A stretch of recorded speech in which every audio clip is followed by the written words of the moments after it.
Hi, Larry. Hey, good morning. Is Dan due back today? Uh-oh, you're still muted. No, it should be open. Still can't hear you. That's weird. Hi, Robin. Good morning. I hear Larry. You don't hear him? Oh, uh-oh. Hang on, maybe my volume was off. Are you there? Can you hear Hello. him now? Yay, okay, sorry. I had my volume. Okay. So is Dan back today? Are you our fearless leader? No, Dan said 2 days away. Oh, it's yesterday and today? I think so. I think so. So he still didn't ask you to be our fearless leader? No, never got a call or anything. Hang him and say we didn't really have a leader yesterday. Obviously, we can make it through by ourselves. Maybe that's his whole, it's an experiment. Yeah, there you go. If we jump up or not. It's being recorded, so somebody's going to look at it and go, there it is. Right. I probably am going to have to back out a little early anyway. I'm expecting a phone call. I've got a last minute possible move of a closing from one title company to another. Oh, interesting. Yeah, unbeknownst to me, Title Security does not do international wires, but Stewart Title does. And my seller needs proceeds wired to Singapore, and Title Security just won't do it. Interesting. Their policy is no international wires because of wire fraud. Wow. So I have a very upset seller. Sure. Because their bank in Singapore is telling them that the check that they sent from the U.S. to them, worth about $250,000, will take 8 weeks to clear. Oof. Which to me is like, in this day and age with banking, how is that even remotely possible? Right. But that's what they're telling my client, so they're not happy. They want that money. Does We'll anyone see. have a favorite title officer? Because mine's recently moved and to downtown, and I'm like, no one wants to go downtown. Yeah. I use Allison Mills over at Tanque Verde, and what's right before Wrightstown there. They're back in just behind where Frost and the FedEx is there across from Udall Park. But it's with Title Security, right? Yep. So I've been faithful to them this whole time, but I'm not sure if I'm gonna stick with them. I had a really good experience with someone else who chose Pioneer recently, and they seemed really on it, and I was like, oh, wow, that's amazing. So, Yeah. Our affiliation, obviously the ABA is with Catalina Title Security, but don't know. yeah, I've always tried to use them, but things change, I guess. Yeah, I'll even, I have actually, pissed off a couple of other realtors because they're like the listing agent, how they always put in, title opened with so and so, blah blah blah, and in my contract I'll put in, title security, Catalina Title Security, to move it, and like I got a call from one realtor, what are you doing? Why do you want to change the title company? Da da da. And it's just like, whoa, dude, chill. We can talk about this. I've never had someone try to move the title company on me. Mm. The only time it became an issue for me, we had moved it to Title Security, and the other agent, the listing agent, freaked out because there was a lien on the property. And they're like, oh, well, the title company that I've already set it up with, they don't care about that. And I'm like, well, my buyer's going to care about that. Yeah, It was one of really. these things where it was an estate and it hadn't been like long enough for like if somebody did come out of the woodwork to claim this house or something, like the people had passed away and they didn't know whatever that's called, some sort of lien.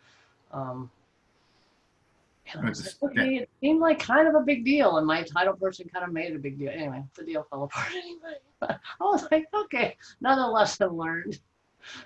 Yeah, really. Like I said, there was that, that whole thing with liens or easements or encumbrances, whatever, and stuff like that. I had a field day going through 21 easements that were on my one seller's property or one buyer's property. Man.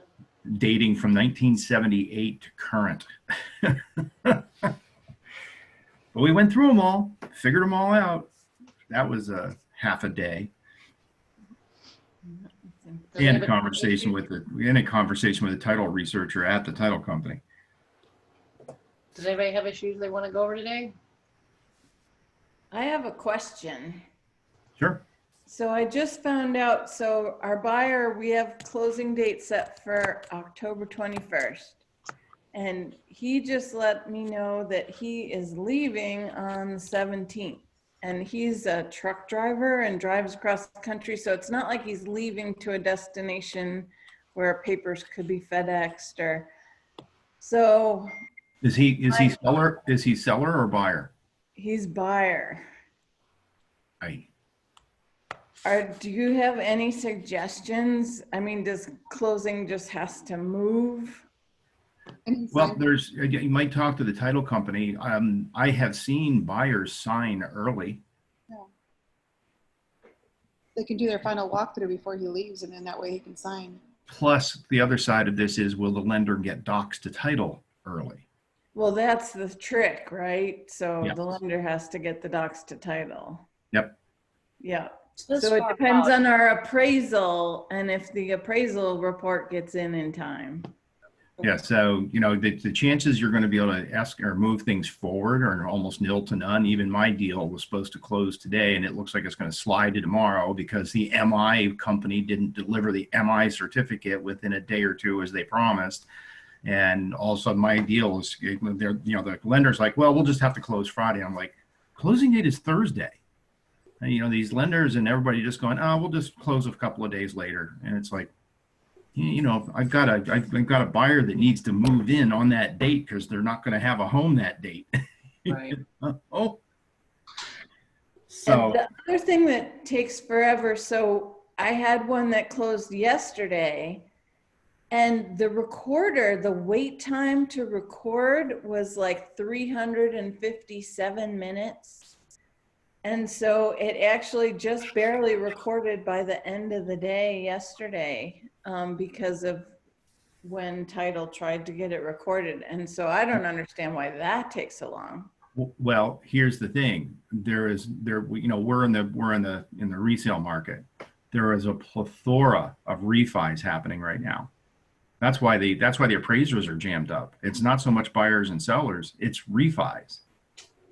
So the county recorder, I think, has to record those refis because now it's a different mortgage company that's on them.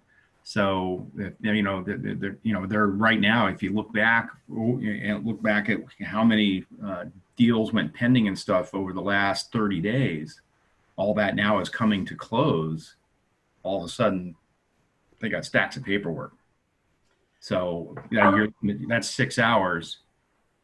That's not, I'm not going to say that's the reason, but that may be part of the reason. I bet it is, yeah. So it's probably just the volume of files that are being sent to the recorder's office. Did you guys get in today with the one KWSA? Yes. Yes. Okay, because I gave that to Stephanie and she can't get in. In capitals, it has to be in capitals. That's what I told her.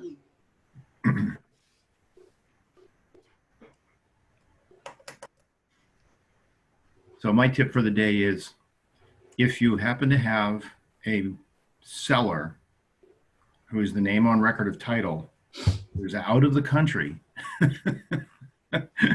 know in advance that Title Security, unfortunately, does not do international wire transfers.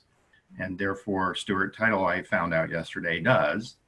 And they'll honor that. I even went up the chain in Title Security to say, can someone make an exception here? The bank that Title Security uses, they offer international transfers. So that bank can do it, but it's Title Security's company policy because they're not going to be liable for fraud to the tune of $200,000 that can disappear into Never Never Land over a wire fraud. So that's just know in advance that you get to the end of your file, you think, and the other thing that was unfortunate, and I'm not trying to trash Title Security at all here, they've been fantastic, but the POA that was used by my client here to do this deal even states that, you know, you can be, you know, finances can be received and so on, but the title companies, even Stewart saying, well, they can't do that. That's like somebody here, even under a power of attorney, because there's some, I can't remember the term they use, but it's something like,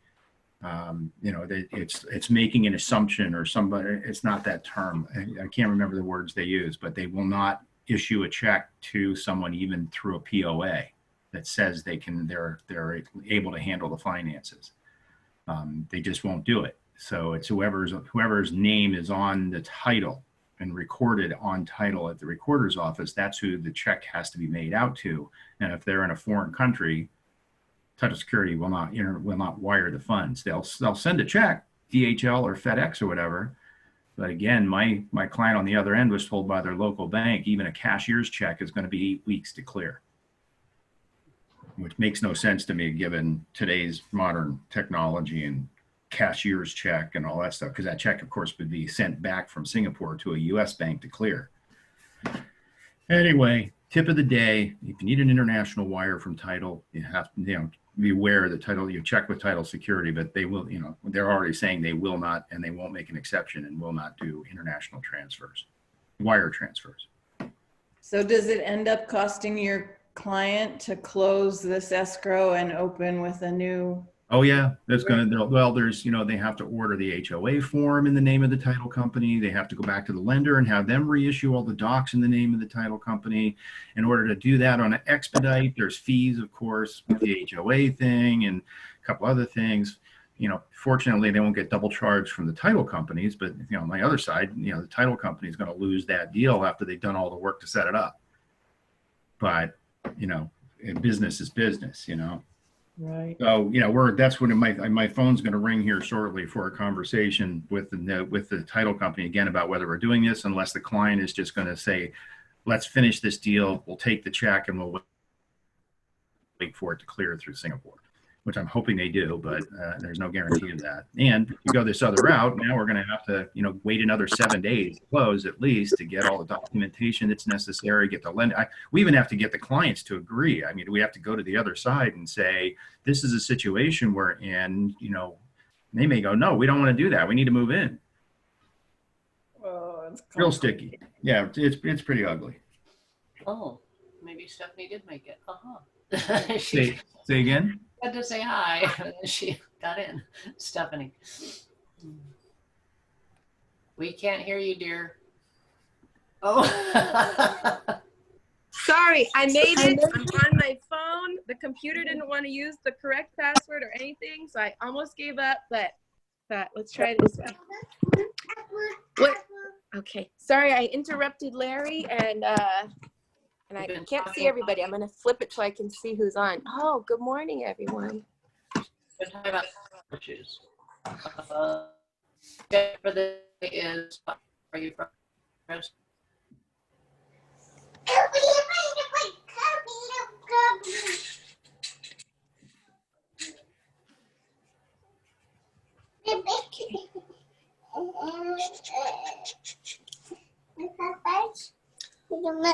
Who's talking this morning? I can't hear anybody. No one right now. Oh, okay. Hi, Cindy. You should tell us something about your week. About my week? Yes. Doesn't What's your big win? It doesn't have to be real estate related. have to be real estate related.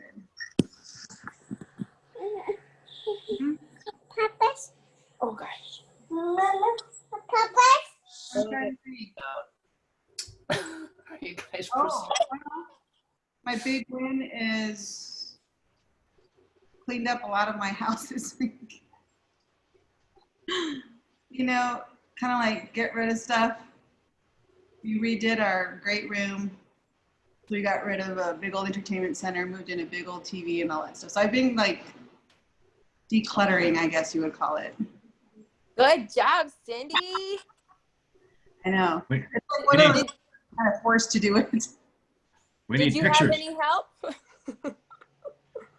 Sorry, Larry. I said, we need pictures. Oh, so this room right here used to have like a big old entertainment center. And sorry, I can't move very far because my computer is charging. Sure. Wait, it's good. We can see it. Yeah, so we put in this, finally bought a bigger TV and mounted it to the wall. We used to have a huge entertainment center there, so we took that, sold it, and I had all kinds of stuff in there, so I had to rearrange. But anyway, just cleaning up, so I'm kind of in between. I'm in between clients, so I'm in the appraisal process, and then I have a future listing coming up. So I'm kind of in between those, and in the meantime, I'm making calls and working in my office, cleaning it up. That's my husband. He's still working from home, so we're all still here. Kids are remote learning, which actually is working. Oh, good. Awesome. Yeah, parent-teacher conferences were Zoom, which was great. I actually had them with the high school teachers. That's nice.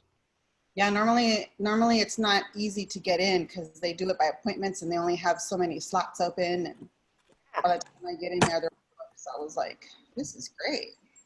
You're like, I can actually talk to your teachers. Yeah, I talked to 2 of them yesterday. It was very helpful. So, yep. So other than that, what else? Other one?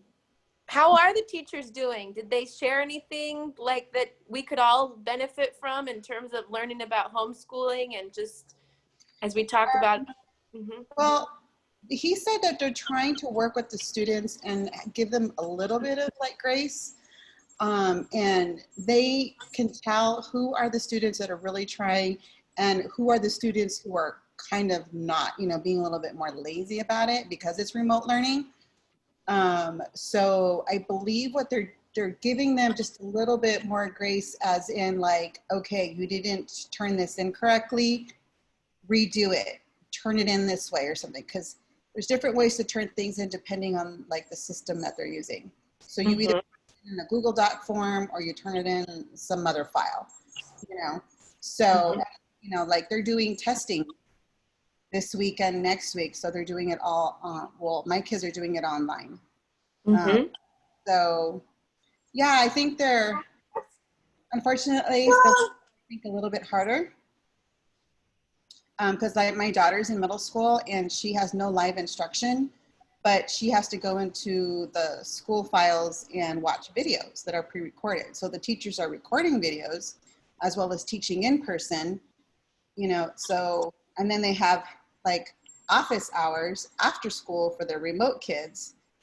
And then they have like hours on Friday because there's only 4 days a week of in-person learning. So it's just, it's a learning process for everybody. So I'm just going with the flow. I'm not one of those parents that's like, all upset, and there's too many people that are too upset. And I'm just like, we're all in the same boat, people. All this Zoom stuff, and everything, it's all everybody, most everybody. So, but it's going, it's working. Definitely. But you know what? For me, it's a lot calmer, honestly, because before I had to make sure I was up, not that that's not a bad thing, but I just mean like it was rush. We were rushing. We were all, even though we had time, we woke up, wake up, you get them, make sure their kids are up, make sure they get ready, get your breakfast, get your lunch, out the door, and then you come home, it's like, okay, do your homework. Now you have to go here, now you have to go there. It was always like one thing after another. So this kind of just added a little calmness to our family and family routine. So actually, I'm not minding it. We'll go back to normalcy soon. Yep. That's good. I'm sorry, remind me of your son's name. This one? Yes. Ezra? Yeah, Ezra. That's right. That's your only one, right? That's our only one. And he was practicing his words. He was like, he was trying to say morning, everybody, just like to the computer when I couldn't even get on. So I was like, we've got to get on. He's got to practice saying good morning, everybody. Good morning, Ezra. So we're excited for October. We picked this little guy up at the office. And yeah, but I won't talk anymore. But thank you, Cindy. That was very enlightening. And you know, from a teacher's perspective, you know, there's like so much to do. But anyways, what was I going to say? I think that it's true that we have to slow down. Sometimes we have to slow down in order to then speed up, you know, like even for me with, you know, knowing who to call, like I really had to slow down to figure out what am I doing? And then I'm ready to pace, like to just go. But unless you slow down, like you're right. Life was just crazy for you, you know, always seems like you're always rushing. And that wasn't a good feeling, was it? No. Okay. All right, Cindy, you ask the next question to our group. It could be a Ford question, maybe. A Ford question. Oh my goodness. Next question. I don't know. Let's see. You're stuck. Think about it for a second. I do want to pass along to everybody as you speak with other agents and so on. Anybody in the KLP office or in near, Stephanie, could you mute, please? Yes. Any agents that are coming through the KLP office or can get by there, what have you, on Tuesdays, Wednesdays, and Thursdays, as the tech ambassador for the KLP office, I'm making myself available for one-on-ones for two purposes. The main purpose is that I've come up with a neat, quick, and down and dirty two-step process where you can work your files completely through dotloop. And if you intend to continue to stay on dotloop for $10 a month over the next year and use the system that you're familiar with to do your documentation, I have a two-step system to make it extremely easy for you to move your documents over into Command for compliance purposes, since everything has to be submitted that way.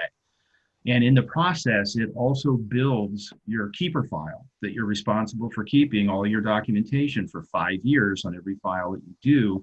It's an electronic way of doing it. And there's two steps to that within doing it what I would call appropriately for dotloop. But it's real easy, and it completely avoids having to use DocuSign.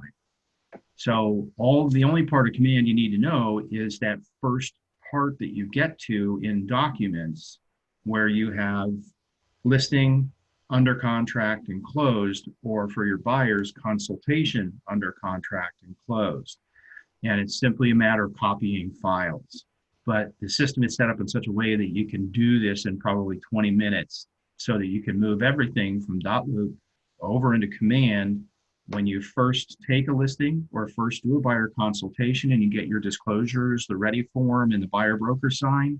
All of that stuff is the first section of the way the Command is set up, the consultation and or the listing folder. And then the second folder is under contract. That's all your contract documents. But as you know, when you take a listing or you sign on a client, especially when you take a listing, you have X number of days to submit that. Those first documents, all your ready form, your buyer broker, and all that stuff. You need to submit that to the Market Center for compliance. So I've already handled a few people at the office. For Sean Edgar's support gal, Sherry, it took her 20 minutes to catch on to this, and she had the whole file moved over into Command within a half an hour on a deal that they're doing, and gets the files into Command so that you're able to submit to the Market Center. So Tuesdays, Wednesdays, and Thursdays from 11 a.m. until 2 for each of you, but anybody else you talk to or someone says something about having some issues with Command or what have you, again, it's a walk-in. I'll take some time, sit down one-on-one with people and show you this two-step process that'll, again, build your keeper file and also get everything into Command so you can submit. So I just want to let everybody know that and pass that word along. I love it, Larry. Office hours. Yeah, I'm sorry. Somebody else was. Prefer if we. Yeah, do you prefer that we let you know in advance? Not Or can we necessarily. just walk in? You can just walk in. Now, that's not to say you might have to wait a few minutes while I finish with someone else, but I'm not really making appointments because it's hard for everybody to stay exactly on those schedules anyway. So it's more of a case of walk in. And for that matter, if I get 2 or 3 people at the same time, we could all do it as a group. I'm not sure what's up with your internet, Thank Doreen, but you. I'm not sure what's up with your internet, Doreen, but you're blipping all over the place. It's awful. It's just awful. But anyway, yeah, this will take the pressure off of trying to be compliant into command. But if you're still, and again, remember the dot loop extended a year, but if you go past October 31st, you have to sign on at $10 a month to continue using it. Thanks, Larry. I'm very interested with your offer. Sure. I think we all need, with that training and so that we can stay in compliance. And also, we don't need to pay that extra money, for something which we have like free. Right, and it's difficult, but again, the company negotiated with .loop, and for $10 a month to continue, especially for busy agents, to continue to do business in .loop with what they're familiar with, and then have the relaxed time over the next almost year to piece by piece learn the command side of things. This is just a bridge so that people can keep working in .loop, with the caveat that somewhere down the road, you still need to take time to learn a command, but it doesn't have to happen by the end of October. That's what a lot of people were facing, and they're like, I don't have time, because some agents in the office are so busy that they just don't have time to even think about this stuff. But they, of course, now that the rules are put in place, have to be compliant and submit everything through command. So to bridge that, this is, that's one way of doing it. The other thing is I'm continuing to learn command, and I can begin to help people getting into DocuSign or working in DocuSign, but I'm still learning that process myself. But again, this other process is those who want to continue using .loop, you're going to have to plan to pay $10 a month starting in November, but you can go for a year doing that. And this process, again, it's pretty easy, but you just need to show you how it works and how to go to the steps. And then once you do it 1 or 2 times, it'll be a cakewalk.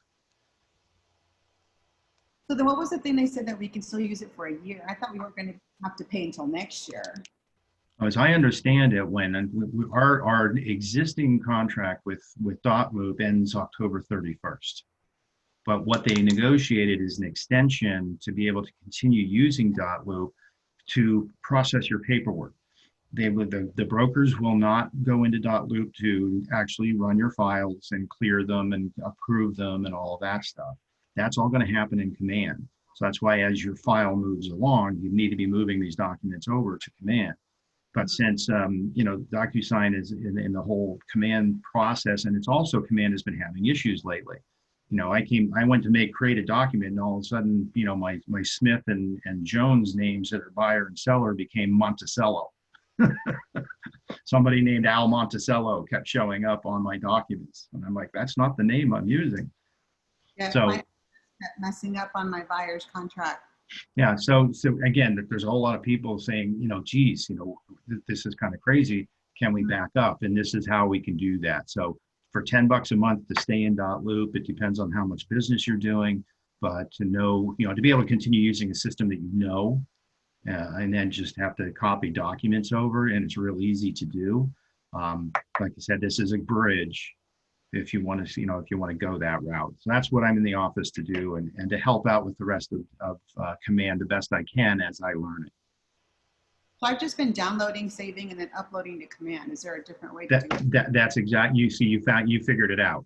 That's exactly what it is. On your computer, you create a folder, buyers, sellers, whatever it is, and then you name the file, just 8824 East, Rosemont dash buyer dash Smith. And that's your folder, and you just download all your docs into that. The last thing I would say is, since you're already doing that, Cindy, is when the file is done, go back to .loop and download all of the documents as one big file, and also copy that over just in case you missed a form or two in the individual documents. Good idea, because I'm always afraid of that. Like if I missed a document, No, once the file's done and closed, final and closed and approved and all that by, by your broker, over in Command, just make sure you can go back to .loop and take and copy everything into that one, I had a file that was 357 pages long as one PDF. Is there a way to copy all the files without clicking each one? Can you No. press? Well, yeah, you can, but it's going to download it as one file. And then they're not going to be individual files then they're not going to be individual files to move over to document or to Command. So in order for it to be one big file. So to do one big file in .loop, you just go in and check everything. Okay. And then hit download, and it'll stack it. Like I said, I had a 367 page file in one PDF, and then you take that and copy it into that same folder where all the other individuals are in case something is missing. Right. Okay. Got it. So yeah, but you figured it out. It's exactly the process. So I'm sorry to hog the rest of the time here. It's 8:31. Anybody else have any questions? Yeah, I'm not using DocuSign at the moment. Yeah, like you said, when I go in, I try to do forms and I get Al Monticello showing up as somebody that's supposed to sign. Timestamp is wrong. I mean, I changed mine to Arizona and I'm still getting timestamp for the Eastern Standard Time. Yeah, like I say, there's they're in the system, the size and capacity that they built, there's going to be small things here and there that continue to be like, how do we get around this? And then I had to correct my buyer's name. I had to add an initial, which I did, saved it and everything, and it still won't take into the signature or the initial portion. So I stopped. So that's what these are small things, but they're still causing people to go, it's frustrating. So again, the caveat with .loop is if a new form comes out, you're going to be responsible for making sure it's in your .loop. The broker is not going to update, like if a new purchase contract comes down or a new ABA comes down, or whatever, the broker is not going to be updating the .loop library. In fact, they took all the templates, I think, out of .loop. So you're going to have to import any new documents that they replace from the AAR or whatever. Any new documents that come down, you're going to have to be conscious of replacing them in .loop. Larry, did they move our deadline for submitting through the end of October as well? Because at first it was going to be any deals that closed in October had to be over in Command, but didn't they move that as well? I'm not sure. I would check with the office. Okay, I think I wrote. I'll ask about that. I have a feeling I'm going to be talking to Lisa Sullivan sometime today on this other deal anyway. Okay. All right, everybody. Thanks, everybody. All right, have a good day. Make something, set an appointment. Got an appointment. Good day. Bye. Everybody. Bye, Stephanie. Bye, Take care. Ezra. Hi, guys.